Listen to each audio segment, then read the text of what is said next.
Hi everyone, and thanks for joining us on the Alpha House. Today we are talking about road safety, drunk driving, and anything that's involved on our roads. Why we are talking about this? Because we lost one of the most famous athletes in the country and in the world, a world marathon record holder, one Kelvin Kiptum. This is what the president said.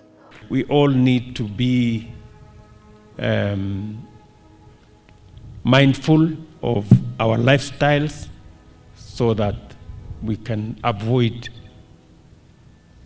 instances like this, that in a very young age, a very promising good Kenyan has lost his life. Why he said that? Because there was a lot of talk about how Kiptum died, some saying that it might have been planned death, others saying it was not a normal accident. But after the post-mortem was done, they concluded that it was an accident. So that's why we are talking about road safety.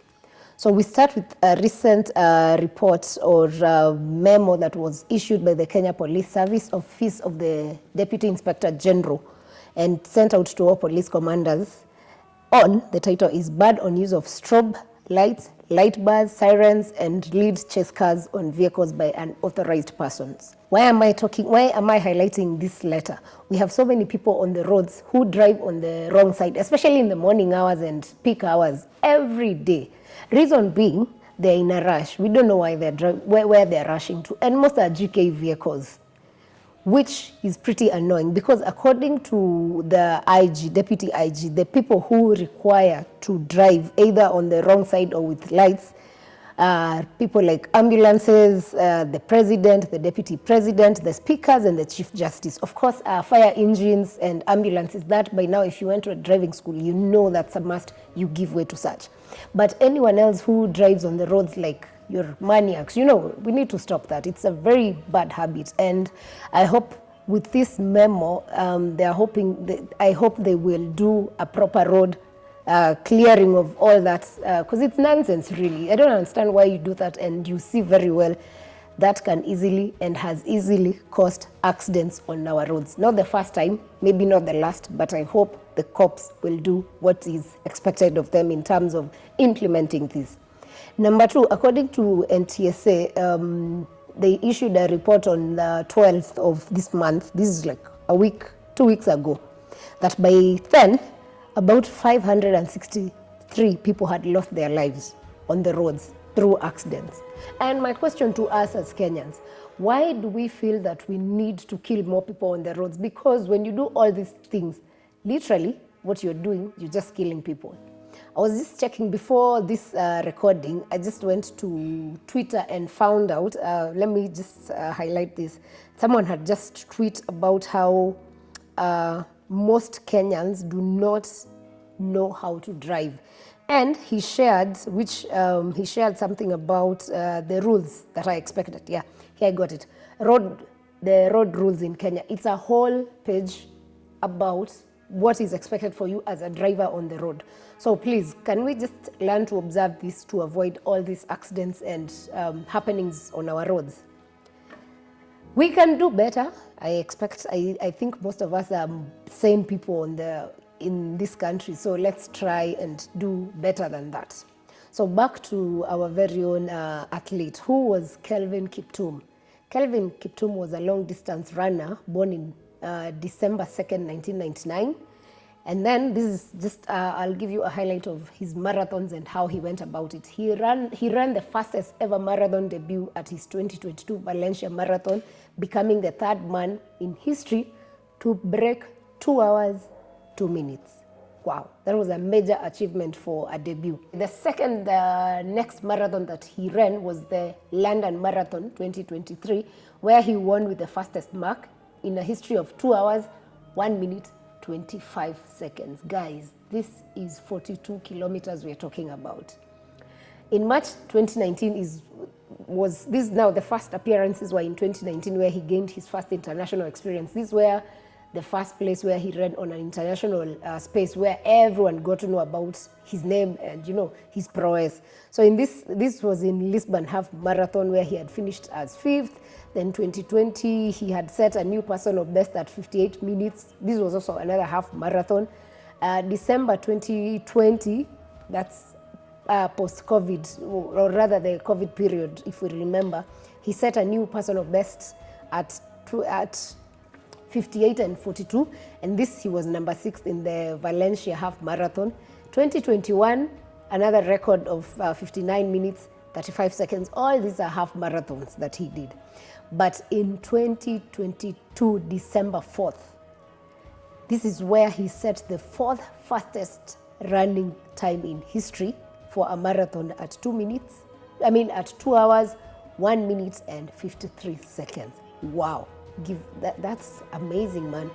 With this, he became the 3rd man to break the record of 2 hours and 2 minutes, which was after the only other 2 people who've done that is our very own Eliud Kipchoge and Kenenisa Bekele, the Ethiopian marathoner who's also good at his job. April 23rd, 2023, he ran for the London Marathon and set the 2nd fastest mark in history at 2 hours, 1 minute, 26 seconds. This was, of course, breaking the course record. And then the one that gave him the world record marathon holder as of 2024, that is as of now, is the Chicago Marathon of 2023, where he set a new world record at 2 minutes and 35 seconds. Wow. So yeah, that's the story of Kelvin Kiptum. And before his death, he had actually done an interview and said that he was getting ready for the next marathon, which was to be Rotterdam Marathon, and he had hoped that he would get another personal best. Rather, that meant he wanted to beat his his 2 hours and 35 seconds. So probably as Kenyans, we were expecting that he would be the first man to run under 2 hours in an open race, but we didn't come to experience that. And also we were hoping he would be among the athletes that would represent us as a country in the upcoming Paris Olympics later this year. But unfortunately, Kevin is gone, and we pray that may his soul continue resting in peace.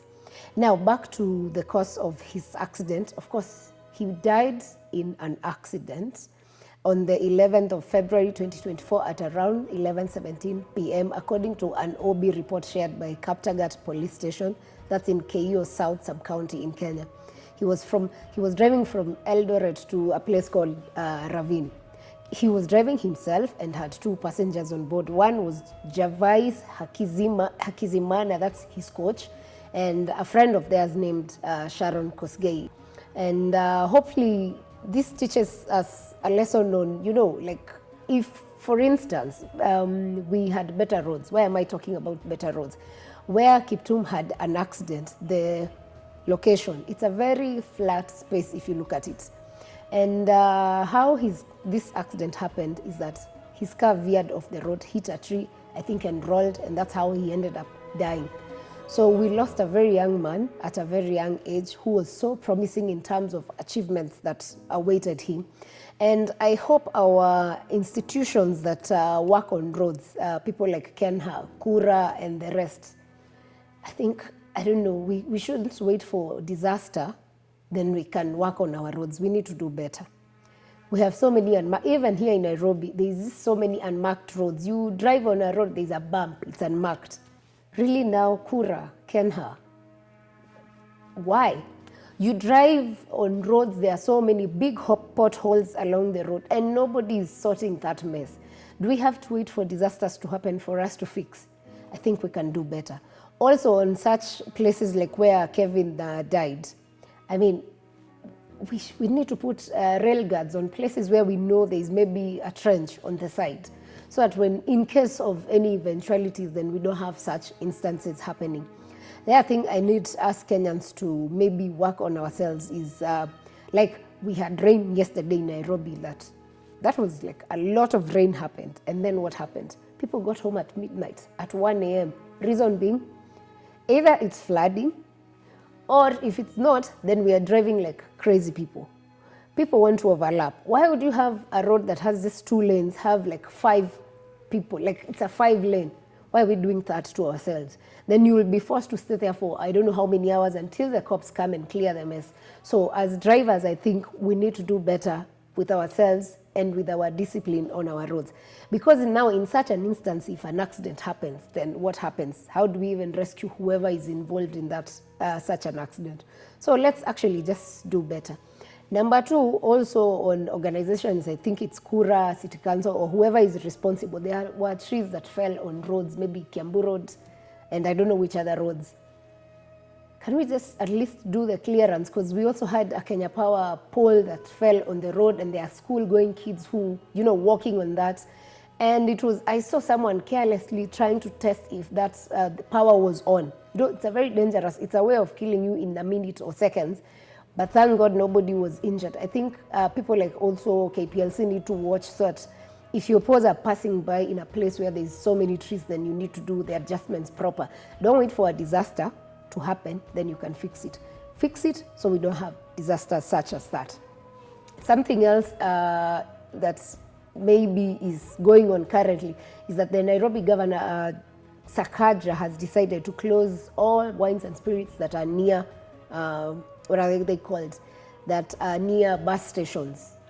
Reason being, they feel that a lot of drivers and matatu operators and all those things, all those people involved in public transport are consuming so much alcohol and then getting back on the road. And then that continues, the cycle continues to give more accidents, more deaths. Why? Why would we do that? I'm not saying that it's a good thing that he's closing businesses, because I know there's that concern. But can we as drivers or people using transport, if you're going to be carrying lives in a car, please do not drink and drive. I mean, how many times do we have to be reminded? Drunk driving causes death. It kills. Or it will cause you to be, like you may lose your neck, you may lose your feet, you may lose your hands. And that means that your life changes forever. When that changes, you become dependent on other people. Or if you had a family that was dependent on you, then that whole scape changes. And I don't think we want to be in such a scenario. The other thing is about just drunk driving again. If you drive, if you have work maybe, or you're traveling early morning on a Saturday or Sunday, chances are if you're on the road by 5, 6 a.m., you will find so many accidents. Why do this happen? Because someone went out to party, and with all that partying, which is okay, you decided that you cannot take, like a taxi home. You really want to drive and say that, as we say as Kenyans, gari najua nyumbani. That's a very bad habit, and we need to stop that. A car will not know home. The car won't drive itself. If you're driving and you're under the influence, you either want to die or you want to kill other people, which is so wrong again. And the law does not allow that. But my question remains, traffic officers on the road, why are you still allowing such things to happen? Can we at least change and do better? Because it's either if I'm driving and I'm drunk, it's either I'll kill myself. If I don't kill myself, then I'll kill someone else, because there are other innocent people on the road. There are pedestrians, there are cyclists, there are people who are also driving. If you just go and hit them, then you're causing problems to people who are responsible unlike you. So let's do better on that. The other thing is that cops, we appreciate the work you do. For sure, you do a fantastic job. That we agree. A lot, on so many occasions. But then again, why are we allowing the habit of people driving while drunk to be still allowed on our roads? Why are we allowing people who feel they are powerful, or because they are MPs or MCAs or they are businessmen who know the who is who, to have strobe lights on their cars or the light bars, and then you are driving, and once you meet with such a person, you literally just come to a stop because you can't see. Why are we allowing such things to happen? Can't we just implement and move? Is it really hard to stop such bad habits on our roads? Traffic cops, but you can do better. I know you do your job, and for that, good job. However, let's do better on that. VIPs who feel that you're very important and you're late. If you really wanted to be on time for a meeting or to accomplish something, wouldn't you have left earlier? Doesn't mean you have to harass other motorists so that you're on the wrong side or you know, go do weird things on the road. Can't you just have this discipline of wake up early, go do what you're supposed to do, or go fix whatever you're supposed to fix? Unless you're an ambulance, you are a fire engine, you're the president, you're the deputy president, you know, you're the chief justice. Please, let's stop these bad habits on our roads. And with that, we will reduce the numbers that NTSA is giving us. I mean, 563 people dead in 1.5 months. That's really bad. Those are lives lost. Those are dependents who have been left with a different, you know, like there's a gap in terms of taking care of families. So let's do better than that. Otherwise, from me, let's share our comments. Let's share your comments in the comment section and say what you feel would be better for us in terms of road discipline, what people can do, what drivers can do, and what as a nation we can do to reduce or rather end this menace on our roads. Thank you so much for watching, and remember to subscribe, watch, share, and give your feedback here in the comment section. See you on the next one.